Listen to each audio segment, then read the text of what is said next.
మిత్రులారా, పాత్రికేయ మిత్రులందరికీ నమస్కారం. ఇక్కడ దాకా వచ్చినందుకు. ఈరోజు ఇందాక ఒక గంటన్నర కావచ్చేమో, 2 గంటలు కావచ్చు, సాయంత్రం 5 గంటలకి బీఆర్కే న్యూస్ ఛానల్లో నన్ను ఒక లైవ్ డిబేట్కి మన యాంకర్ మధు గారు పిలిచినందుకు నేను అక్కడికి వెళ్ళడం అనేది జరిగింది. అదే డిబేటు అంటే మతానికి సంబంధించి ఏ విధంగా రాజకీయ పార్టీలు అబ్యూజ్ చేస్తున్నాయనే విషయం మీద డిబేట్ ఉంటుందని నాకు చెప్పారు. ఆ సబ్జెక్ట్ నేను ఎప్పటి నుంచో మాట్లాడడం, బీఆర్కే కూడా చాలాసార్లు వెళ్ళడం వల్ల నేను చాలా ధైర్యంగా, నమ్మకంగా అక్కడికి వెళ్ళడం అనేది జరిగింది. ఆ యొక్క చర్చ ప్రారంభంలోనే నన్ను చెప్పమని అన్నప్పుడు నేను కొన్ని విషయాలు చెప్తూ, కొన్ని ఫొటోస్, దృశ్యాలు చూపించి రాజకీయ పార్టీలు ఏ విధంగా రాముడిని, కృష్ణుడిని మతానికి సంబంధించి ఉపయోగిస్తున్నాయి వాళ్ళ ప్రయోజనాలకి అనేటువంటి దానికి ఉదాహరణలు చెప్తూ ఈ బొమ్మ చూపించానండి. ఇది ఒక పేపర్ కటింగ్. ఇది ప్రధానమంత్రి మోదీ గారు ఇటీవల హైదరాబాద్ వచ్చినప్పుడు ఆ పార్టీ కార్యకర్తలు, వారు అభిమానులు కావచ్చు, దీంట్లో కృష్ణుడి యొక్క విశ్వరూప సందర్శన చిత్రం అండి. దాని ప్లేస్లో కృష్ణుడికి అనేక ముఖాలు ఉన్నట్టుగా ఉంటుంది. నేను Hindus for plurality and equality సంస్థ ప్రధాన కార్యదర్శిగా, గౌరక్ష సేవా సమితి యొక్క అధ్యక్షునిగా, హిందుస్థానీ గౌరక్ష సమితి యొక్క అధ్యక్షునిగా, జయభారత్ యొక్క జాతీయ ప్రధాన కార్యదర్శిగా నేను ఆ చర్చలో పాల్గొంటున్నాను.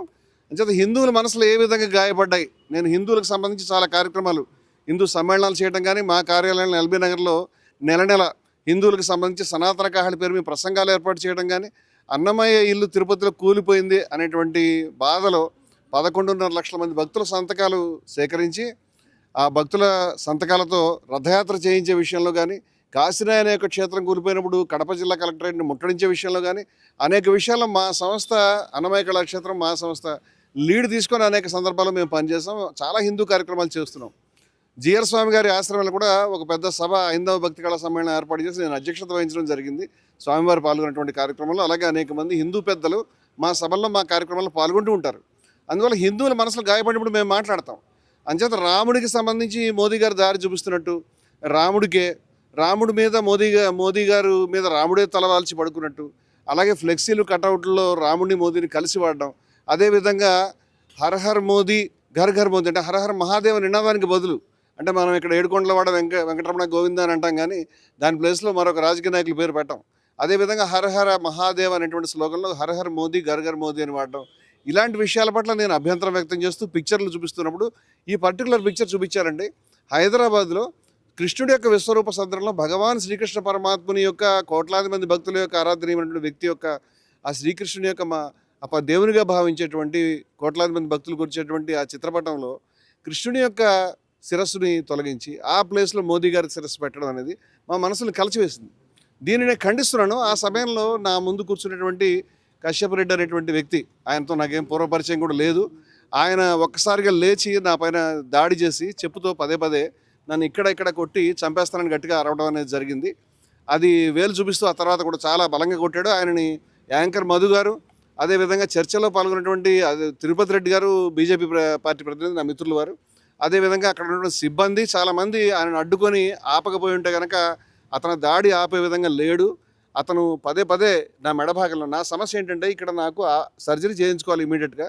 నాకు కార్డ్ కంప్రెషన్ అనేటువంటి సమస్య ఉన్నది. దాన్ని కంప్రెసివ్ మైలోపతి అంటారు వైద్య పరిభాషలో. దాంతో నేను సఫర్ అవుతున్నాను. ఎందుకంటే ఒక నెర్వ్ ప్రెస్ అవుతూ ఉంటుంది, దానికి సంబంధించి నాకు పెయిన్ ఉంటుంది. అక్కడ అతను నన్ను తీవ్రంగా పదే కొట్టడం, ఆ తర్వాత కూడా అందరు సిబ్బంది ఆయనని సారీ చెప్పమంటే సారీ చెప్పను, చంపేస్తానని చెప్పడం అనేది గట్టిగా అరవడం అనేది జరిగింది. చర్చకు వచ్చింది, చర్చల్లో అభిప్రాయాలు చెప్పడానికి కానీ ఎవరినైనా కొట్టుకోవడానికి, చంపుకోవడానికి కాదు అని అతనికి నాగరికమైన భాషలో ఏ విధంగా చెప్తున్నప్పటికీ కూడా అతను వినే పరిస్థితిలో లేడు. గతంలో కూడా ఆ వ్యక్తి బీఆర్కే ఛానల్లోనే 1-2 సార్లు చర్చలకు రావటం, అంతకుముందు గోవుకు సంబంధించిన చర్చ జరుగుతున్నప్పుడు బలంగా అతను చేతులు చూపిస్తూ మా వైపు నరికేస్తా, చంపేస్తా అని మాట్లాడినటువంటి సందర్భాలు కూడా గతంలో జరిగినాయి. అంతకుముందు కూడా మళ్ళీ మరొక చర్చలో ఆన్లైన్లో పాల్గొన్నప్పుడు కూడా ఇదే ధోరణి అతను కనపరచడం అనేది జరిగింది. ఇది ఏదో చెప్తున్నాడులే కానీ భౌతికంగా దాడి చేస్తాడని, అది కూడా కోట్ల మంది, లక్షల మంది చూసేటువంటి లైవ్గా టీవీలో ప్రోగ్రామ్ అవుతున్నప్పుడు దాడి చేస్తాడనేది ఊహించిన విషయం. ఈ విధంగా బరి తగ్గించి దాడి చేయడానికి అతనికి, మరి అటువంటి వ్యక్తి ఏ రాజకీయ పార్టీని కానీ, ఏ విలువల్ని కానీ, ఏ మతాన్ని కానీ, ఈ వ్యవస్థను కానీ, మన మతంలో పరిత్యాగం ఉంది, మన మతంలో విద్వేషరాహిత్యం ఉంది, హిందూ మతంలో కరుణ ఉంది, పరిత్యాగం ఉంది, నిర్మోహత్వం ఉంది, ఎన్నో గొప్ప విలువలు ఉన్నాయి. అటువంటి మతంలో ఉంటూ పక్క మనిషిని ద్వేషించి అసహనంతో మండిపడుతూ ఎవరినైనా కొడతాను, అది టీవీ ఛానల్ అయినా సరే కొట్టి చంపేస్తాను అనేటువంటి ధోరణిలో ఉన్నటువంటి వ్యక్తులు మతాన్ని ఏ విధంగా రిప్రజెంట్ చేస్తారనేది నాకు అర్థం కావట్లేదు. ఈ దాడిని తీవ్రంగా మేము ఖండిస్తున్నాం. అదేవిధంగా హిందువులు ముఖ్యంగా ప్రజలంతా కూడా దీన్ని తీవ్రంగా ఖండించాలని, నేను ఏ రాజకీయ పార్టీకి అనుకూలం కాదు, ఏ రాజకీయ పార్టీకి వ్యతిరేకం కాదు, క్లీన్ రికార్డు ఉన్నటువంటి వ్యక్తులు. మేము ఏ రాజకీయ పార్టీకి అనుకూలంగా ఎప్పుడూ లేము. అంచేత రాజకీయ బ్రాండ్ మా మీద వేస్తే కుదరదు, ఏ రాజకీయ పార్టీకి వ్యతిరేకంగా కూడా లేము.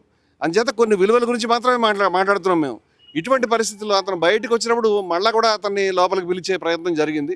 అతను సారీ చెప్తానని మళ్ళీ టీవీ స్టూడియోలోకి రావటం, వచ్చిన తర్వాత మళ్ళీ అదే ధోరణిలో వేలు చూపిస్తూ బెదిరించడం, మళ్ళీ చంపుతానని కొడతాను అనేటువంటి పద్ధతిలోనే మాట్లాడడం అనేది చూసి దాన్ని లైవ్ ఆఫ్ చేసి ఆయన్ని బయటికి పంపించడం అనేది జరిగింది. అక్కడ కూడా అతను చాలా దుర్భాషలు ఆడినట్టుగా నాకు తెలిసింది.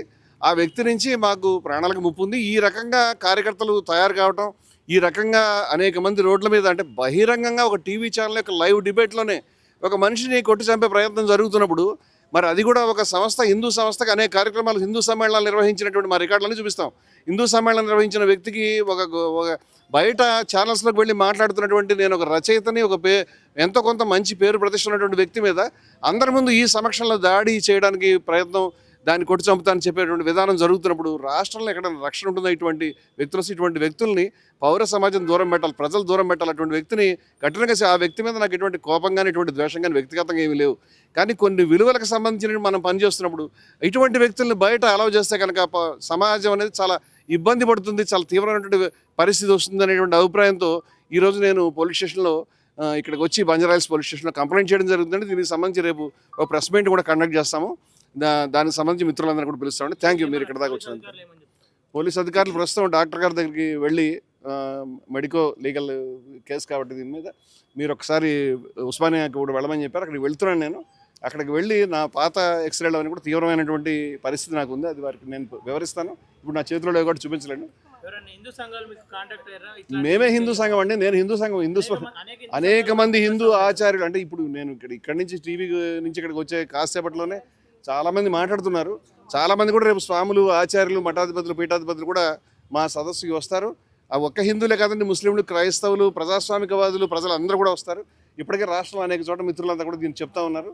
మేము వాళ్ళందరితో కూడా రేపు ప్రెస్ మీట్లో మేము అందరి ముందు ప్రజెంట్ చేయగలుగుతాం. నమస్కారం. Thank you. దీన్ని ప్రజలకి చెప్పడము, ప్రజల ముందు చెప్పడం తప్పితే మేము పోయి అతని మీద దాడి చేయలేము, లేకపోతే మేము పోయి అతన్ని వెంటాడలేము, మేము ఎవరినైనా కొట్టడానికి ప్రయత్నం చేయలేము. అందుచేత అటువంటి విధానం మనది కాదు. కేవలం ఈ విషయం ఇలా జరుగుతోంది చెప్పడం. ఒకవేళ దీనికి సంబంధించి మా కార్యక్రమాలు ఆపే ప్రసక్తి లేదు. చంపినా సరే వెనక్కి తగ్గేవాళ్ళు. మా మతం అనేది నిర్భయత్వాన్ని బోధిస్తూ ఉన్నది.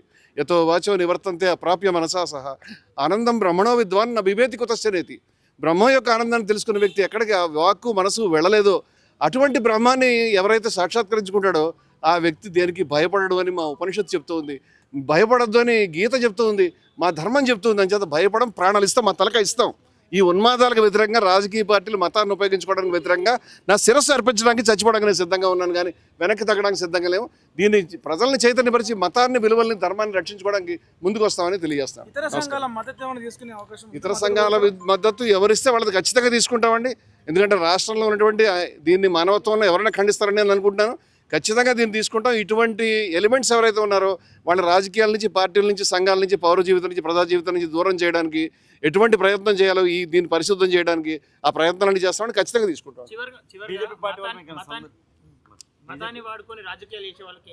మతాలను చేసే రాజకీయాలు చేసేటువంటి పెద్దలకి నేను నమస్కారం చెప్తాను. ఈ పార్టీ ఆ పార్టీ కాదు, అందరూ వాడుతారు. హిందూ, ఇస్లాం ఏదైనా కావచ్చు, మతాన్ని ఉపయోగించుకుని రాముడిని, కృష్ణుడిని, అల్లాని, ఖురాన్ని ఉపయోగించుకుని రాజకీయాలు చేయకండి. చాలా నష్టపోతున్నాము. మీ రాజకీయం మీరు చేసుకోండి, మీరు మంచి ప్రయత్నం చేసుకోండి. మీరు ప్రజలకు ఏం చేస్తారు? కరెంట్ ఇస్తారు, వీధులు, మంచి వీధులను వెడల్పు చేస్తారు, లేకపోతే ఆరోగ్య సౌకర్యాలు, విద్యా సౌకర్యాలు, అవన్నీ చెప్పండి ప్రజలకి. మీ కార్యక్రమం చెప్పి మీరు ఓట్లు వేయించుకోండి. కానీ ఎట్టి పరిస్థితులు రాముడి పేరు మీద, కృష్ణుడి పేరు మీద, ఖురాన్ పేరు మీద, అల్లా పేరు మీద ఓట్లు అడిగే ప్రయత్నం చేయొద్దు. ఈ రాజకీయాలకు మతాన్ని చొప్పించొద్దు. మతం, రాజకీయాలు వేరుగా ఉండాలని ఒక మత సంస్థగా, ధార్మిక సంస్థగా నేను కోరుకుంటున్న విషయం. ఎట్టి పరిస్థితుల్లో కూడా రాజకీయాలు మతానికి దూరంగా ఉండాలని విజ్ఞప్తి చేస్తాను. మీరు బీజేపీ పార్టీ అంటున్నారు. రాజకీయ పార్టీ ఉందనుకుంటున్నారా? ప్రస్తుతానికైతే నేను ఆ విషయం చెప్పలేనండి. ఎందుకంటే పోలీసుల వారి దర్యాప్తులో తెలియాలి ఆయన ఏ పార్టీ కార్యకర్త, ఎవరికి సంబంధించినటువంటి వాడు నాకైతే పూర్తి అవగాహన లేదండి. నేను ఆయన్ని గతంలో కూడా బీఆర్కే న్యూస్లో 1-2 డిబేట్స్లో చూసా, కానీ ఆయన వేరే బోట్స్ నేను ఆ రోజు తెలుసుకోలేకపోయాను. కశ్యప్ రెడ్డి అనే పేరు మాత్రం తెలుసుకున్నాను. ఆయన మంది దేవునిగా పూజించే కృష్ణుడిని తలకాయ అని ఏకవచనంతో సంబోధించడానికి దాడి జరిగిందని చెప్పేసి ఇప్పటికే సోషల్ మీడియాలో కొన్ని పోస్టులు. నేనేమంటే కృష్ణుని తలకాయ అంటే కృష్ణుడిని అవమానించడానికి కాదు, కృష్ణుడికి జరిగిన అవమానాన్ని చెప్పడానికి. శిరస్సు తలకాయ ఇవన్నీ కూడా తెలుగు పదాలండి, దాంట్లో బూత్ కానీ తిట్టు కానీ ఏమీ లేదు. అది కృష్ణుడిని అవమానించే ఉద్దేశం లేదు. నేను కృష్ణుడిని చాలా అభిమానించి గౌరవించి ఆ విలువల గురించి నిలబడేటువంటి వ్యక్తులం మేము ఎవరైనా కూడా. అంచేత కృష్ణుడి మీద అవమానం మీద ఆయనకి బాధగా అనేది ఉంటే ఈ బొమ్మ చూసిన వెంటనే అతను చలించిపోయి ఇటువంటి దుర్మార్గం మనం ఎవరైనా కూడా ఖండించాలి, ఎవరు కూడా రానివ్వకూడదు అనే ఉద్దేశంతో అతను కావాలని దాడి చేసి నేను అనుకుంటున్నాను. ఎందుకంటే చాలా రోజుల నుంచి అతను టీవీ డిబేట్స్ చూస్తున్నప్పుడు చంపేస్తాను నరికేస్తాను మాట స్పష్టంగా చెప్తున్నాడు. అతను ఇవాళ రావటమే బహుశా ఈ ఉద్దేశంతో వచ్చాడని నేను అనుకుంటున్నాను. నా మాట వినండి, కృష్ణుడి మీద అతనికి ఏమాత్రం ప్రేమ ఉన్నా కృష్ణుడి యొక్క శిరస్సు బదులు మోదీ శిరస్సు ఉంచినటువంటి చిత్రాన్ని అతను తీవ్రంగా ఖండించి ఉండాల్సింది. దీనికి బీజేపీ కానీ మోదీ కానీ బాధ్యులు నేను అనుకోవట్లేదు. ఎందుకంటే ఇది ఎవరో తయారు చేసినటువంటి చిత్రం, అది మీడియాలో వచ్చినప్పుడు మేము చాలా బాధపడ్డాం. నేను ఇటువంటి చాలా చూపించాను. అంచేత నేను అనేది ఏమిటంటే దీన్ని అతను ఖండించి ఉండాల్సింది. అతను కృష్ణుడి మీద ప్రేమ ఉంటే అది నేను చేసినటువంటి దాంట్లో లేనటువంటి అర్థాన్ని అతను వెతికేటువంటి ప్రయత్నం చాలా తప్పు. నేను కృష్ణుడిని అవమానించే ఉద్దేశంతో మాట్లాడలేదు. కృష్ణుడి పరమాత్మకు జరిగినటువంటి అపచారాన్ని బయటకు చెప్పే ఉద్దేశంలో మాట్లాడుతాను. It is very clear. కృష్ణుని తల అట్లా చూపించడం ఇది మొదటిసారి ఏం కాదు. ఇంత ముందుకు సినిమా హీరోలు రకాల వ్యక్తుల ఏదైనా అభ్యంతరం అండి. నేను పదే అనేక సందర్భాల్లో ఇటువంటి దృశ్యాల్ని ఇటువంటి చిత్రాలని నేను గత అనేక సార్లు సోషల్ మీడియా డిబేట్స్లోను ప్రసంగాల్లోనూ నేను దీన్ని ఎత్తి చూపిస్తూ తప్పుపడుతూ ఉన్నాను. అది ఎక్కడ ఎవరు చేసినా అభ్యంతరకరమే. ఇవాళ కొత్తగా జరిగింది నేను అనట్లేదు. హిందూయిజాన్ని కాపాడదలుచుకునే వాళ్ళు వాళ్ళ యొక్క వాదనను వినిపించడం ద్వారా, ప్రజలని చైతన్యపరచడం ద్వారా, ప్రజలకి విలువలను నేర్పడం ద్వారా చేస్తారు. కానీ డిబేట్లకు వచ్చిన వాళ్ళని కొట్టడం ద్వారా, ద్వేషించడం ద్వారా, బెదిరించడం ద్వారా, బూతులు తిట్టడం ద్వారా చేయలేరు. నా అభిప్రాయం. మతం ఆ విధంగా చేయడం లేదు.